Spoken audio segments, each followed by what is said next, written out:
Shalom shalom అనగా మీకు సమాధానము కలుగునుగాక. ఈరోజు దేవుని వాక్యము అపోస్తలుల కార్యములు 2వ అధ్యాయము 17వ వచనం.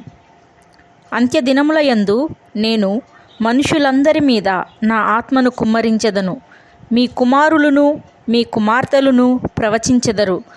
చాలామందికి ఈ రోజుల్లో ఉన్న అపోహ ఏంటి అనంటే, పరిశుద్ధాత్మను కొంతమంది మాత్రమే పొందుకోగలరు.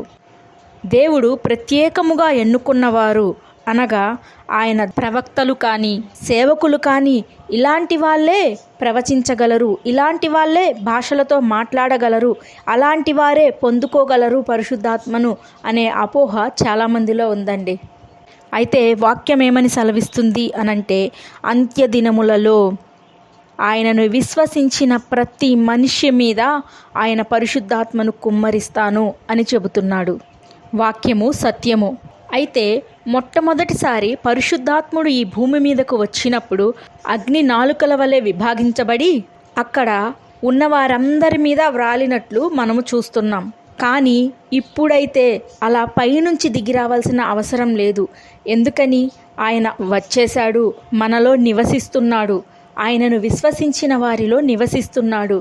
ఎవరైతే ఆయన ఆత్మ నాలో ఉన్నది, నా మీద కుమ్మరింపబడింది అని విశ్వాసము కలిగి తమ నోరులు తెరుస్తారో వారి నోటిని బాగుగా నింపుటకు, వారి ద్వారా అనేకులతో మాట్లాడుటకు ఆయన సిద్ధంగా ఉన్నాడు.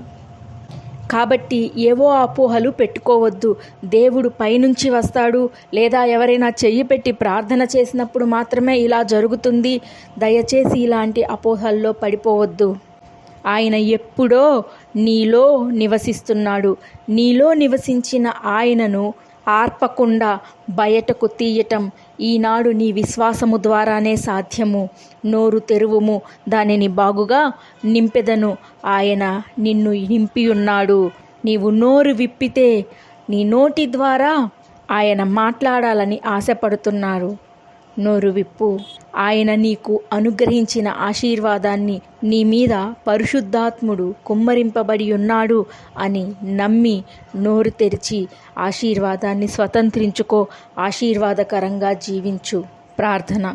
దేవా, విత్తబడిన ఈ వాక్యము వినుచున్న వీరందరి హృదయాల్లో మంచి నేలను పడిన విత్తనం వలె ఫలించి అభివృద్ధి పొంది స్వతంత్రించుకొని అనేకులకు ఆశీర్వాదకరంగా ఉండునట్లు సహాయము చేయమని యేసు శక్తిగల నామమున అడిగి వేడుకొనుచున్నాను తండ్రి. ఆమెన్.